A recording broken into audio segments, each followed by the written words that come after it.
The Honorable Ndindi Nyoro. Thank you very much, Honorable Speaker.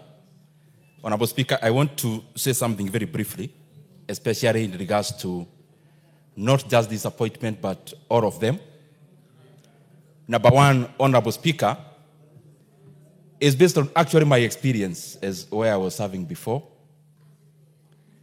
and something I reflected upon yesterday, that even as we talk about the people who are the people who are joining government in various departments and ministries, it is important for all of us to understand the challenges which they are coming to solve. And I'm saying so even in regards to the PS that we are considering this morning and the others that we will be considering this morning, that there are some things that we have to pull in one direction as a country. And I'm saying these things and repeating them because I know the enormity of it. That even as they come to serve, there are some things that we have to put concerted efforts here in Parliament, the executive, and every other Kenyan, because Kenya belongs to all of us. And the challenge I want to highlight, because it cuts across all the departments and ministries, Honorable Speaker, is that we have to pull in one direction in finding a solution to the revenue and debt strains that we have as a country. Honorable Speaker, part of the revenue that we collect as a country, because we are considering one department that is will be looking at our trade and especially regionally. Honorable Speaker, the challenge that we will have and the challenge that the nominees will have, Honorable Speaker, is to be able to find solutions within whatever area that we are serving, concertedly, that we find a solution around our debt and revenue. Honorable Speaker, I was in the point of saying that out of the revenue that we collect as a country, Honorable Speaker, currently now as we talk, and part of the challenge I saw yesterday the debate in the House around CDF and the release of that money, is basically because of the strain. That after collecting 2.4 trillion Kenya shillings, Honorable Speaker, after collecting 2. Order, Honorable Ndindi. I have a point of order. What is out of order, Honorable? Speaker, I'm listening to Ndindi Nyoro. Honorable Ndindi Nyoro is like he's in a lecture hall. We are talking about competence and competencies of individuals who have been nominated to serve in this government. And we are considering their suitability. We are not talking about revenue. May I have the mic? What is out of order, I think it's still Honorable having Elisha? hangover of having been a budget chair. You are out of order. You are obviously out of order. Well, I will allow him to debate. You have a few minutes. Please conclude. Thank you very much, Honorable Speaker. Some things may not need a response. Honorable Speaker, I was saying that out of the 2.4 trillion Kenya shillings, approximately we could correct as revenue, half of that money will be going into debt repayment. And therefore, Honorable Speaker, it is important that we must find a solution as a country. And I'm not here to blame anyone. I'm just saying in our legislative role here and in all the other arms of government, there must be concerted effort in regards to the existential threats that we have in our economy. Honorable Speaker, one of them is debt.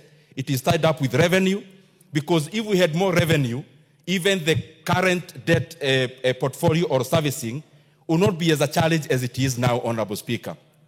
Secondly, Honorable Speaker, when we talk about trade and East Africa, we must give the entrepreneurs, the investors, the primacy of the role they deserve. Honorable Speaker, in many countries, an investor, Honorable Speaker, is given and accorded the support and the respect they deserve. Because, Honorable Speaker, when you come in as an investor in Kenya, you are not doing the country is not doing you a favor. It is actually you doing the country a favor. And I say so because as we look around trade, we may rely on our own internal capital, Honorable Speaker, but we may also have to rely on external capital out of entrepreneurs from other economies. Honorable Speaker, the PS of the current department that we are debating this morning must be very abreast that even as we attract investors, investors must be heroes of this country, Honorable Speaker. They must not come here to get started, and get a feeling like the country is doing them a favor, Honorable Speaker, for them to come in. It is actually them that are doing our country a favor, given the fact that there are many parameters and there are many available alternatives for them to invest their money, Honorable Speaker. In overall, Honorable Speaker, I want to congratulate all the nominees and call upon them that we be sincere in public service so that even as we come in, we are looking at the generality of making our country better, Honorable Speaker, and not any other personal consideration. With those many remarks, Honorable Speaker, of you, I submit. Thank you. The Honorable Irene Mayaka. Honorable members, you may choose to make your comments brief so that, yes, what is out of order, Minority Leader? Madam Speaker, I seek your indulgence that looking at the time that we are remaining within the morning session and the important motions we have on the order paper, I was requesting that with your indulgence after Honorable Mayaka, if the mover could be called to reply. But we want to talk, yeah. There's another one, the next one. Honorable members, that is noted. Yes, I know. What we could do, honorable members, is to have 2 people on the left and 2 people on the right. So we start with the Honorable Irene Mayaka. Thank you, Honorable Speaker. And Honorable Speaker, given the time constraints, I'll be very brief. I want to take this opportunity to support the special motion on the approval of the Honorable Caroline Karugu. Honorable Speaker, Honorable Caroline Karugu is someone who is well known to me. I have had an opportunity to interact and work with her, and her qualifications in terms of academics speak for her. Her qualifications in terms of having an opportunity to work in the public space also speaks to her. And Honorable Speaker, as a chair of regional integration, I'm in particularly very happy to have Caroline on board because it's very clear from her sentiments in terms of our relationships with other regions, especially the EAC and Pan-Africa are in the right place. I like that she speaks about the economic aspect of it and how we can actually strengthen our relationships. And so, Honorable Speaker, I have absolutely no doubt that Caro is the best person for this job, and I want to wish her the absolute best, and I do support the approval of her nomination. I thank you. Very much. The Honorable John Waluke, member for Sirisia. Apparently the card is indicating that he is in the house. The Honorable Jared Okello, member for Nyando. Madam Speaker, I thank you, and I also want to join my colleagues in supporting the motion before us of passing the name of our dear sister, Caroline, Her Excellency, Caroline Karugu.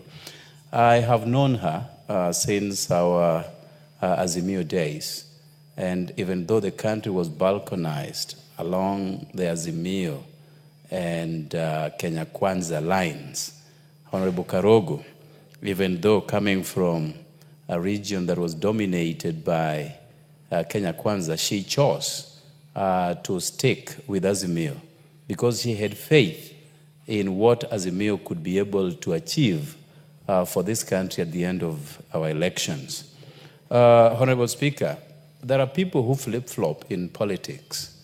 And even though Azimio lost, a loss that we contested and are still trying to figure out how it came to pass, Honorable Karugu never deviated from the bigger vision of sticking with Azimio. She played a pivotal role in Baba's African Union chairmanship quest, where she was part of the team that was